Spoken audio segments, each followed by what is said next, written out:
morning, everyone, and welcome to the 2016 Los Angeles Annual Patient Education Conference for Neuroendocrine Tumors. It's so great to see everyone this early in the morning, and thank you especially to those who I know came from quite a distance. I'd like to thank Cedars for providing this beautiful auditorium and the Cedars staff who have helped us so much during these past few weeks and months in the planning stages. I'm Giovanna Imbesi. I'm the Executive Director of LACNETS, the organization that supports neuroendocrine tumor patients in the Los Angeles area. And we're so happy to see lots of patients, caregivers, friends, family members, all the physicians, and magic really happens in this room every year.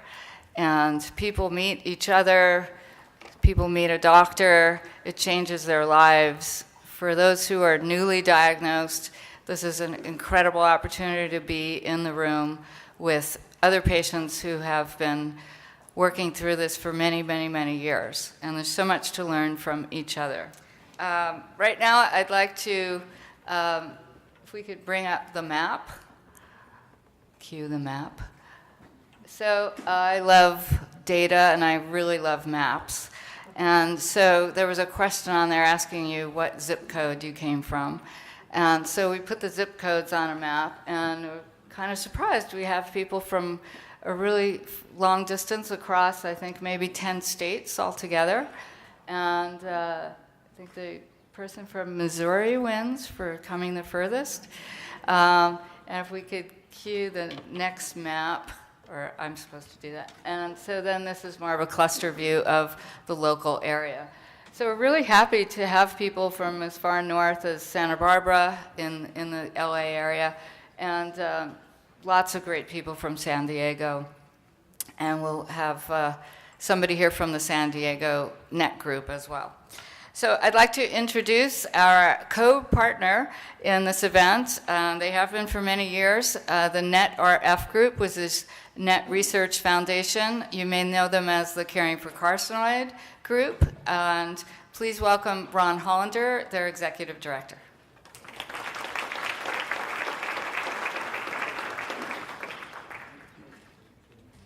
Thank you, Giovanna. Welcome. Good morning, everybody. How many are here for the first time, first conference? Oh, my.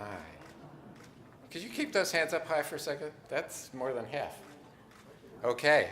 Well, a very special welcome to you all. This is the fourth or fifth time I've come here. We've been sponsoring these wonderful education programs here in LA at Cedars through Caring for Carcinoid, now the Neuroendocrine Tumor Research Foundation, for 6 years. My first was just 4 years ago. I came into a situation where we had a hall that held 90 people on reserve, and we had about 200 people sign up for that.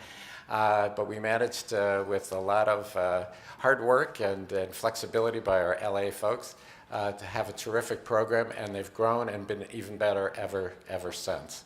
And at that first meeting, I met some really wonderful people, patient group leaders like Giovanna Imbesi and Jan Noritomi Hart from the San Diego area who rescued me. Yes, Jan. And we'll talk more a little bit about Jan, I think, later as well. And met some incredible people both on the faculty and in the audience. And I have to tell you, I talk to patients every day, even though we're mostly a research foundation. And like many of you who are here for the first time, they have a lot of questions. What is this disease that I've just been diagnosed with? Why didn't they find it sooner? I've had symptoms for years. Why don't my own doctors know more about it? What is it that is being done to improve treatments? I hear that there's a lot of questions about that. Why isn't there a cure? I'm going to talk more about research for those latter questions a little bit later, but we're really here today to arm you with information about those other questions. And so I think you've come to the right place. I want to leave you with three things. Number one, you're going to get a lot of information today. And for those of you who are here for the first conference, it's going to feel quite overwhelming at times. Hang in there, okay? There's lots of people here to help. Ask your questions, take your notes, but we're here with you for this journey, and that means the patient groups, the doctors, the researchers. We're in this together, and the second point I want to tell you is it's a very exciting time. Although it might be a little confusing and overwhelming at an individual or patient basis to absorb all this, you're going to hear a lot about new and exciting treatments that have been improved. You're going to hear a lot about exciting research that is happening. There's more awareness. There's more experts who are devoted to this rare disease space in the cancer world called neuroendocrine tumors. And we are all making advances together. So we're with you. And third, as I said before, it's a journey. And anyone who's been on this journey for a while can tell you, you're constantly learning. You have to be an important part of your treatment, and that means empowering you. If there's one thing we hope to do today, it's to empower you with information, with maybe a little too much information, so also with connections. Talk to your neighbors, talk to some of the faculty, talk to some of the patient group leaders who you're going to meet here today. It's vitally important going forward. And then finally, we're going to empower you with sources of more information and contact some of the experts you'll meet, other sources of information to help you on your journey as well. So hang in there. It's a lot of information. Understand there's a lot of good work. It's an exciting time. And arm yourself with the empowerment that you'll need on your journey, and take advantage of wonderful group leaders like Giovanna and Imbesi. I do want to thank, as I turn it back to Giovanna, LACNETS, Giovanna, the incredible behind-the-scenes team of Lindsay and Laren who've been putting all this together. It's going to be a terrific day. Back to Giovanna.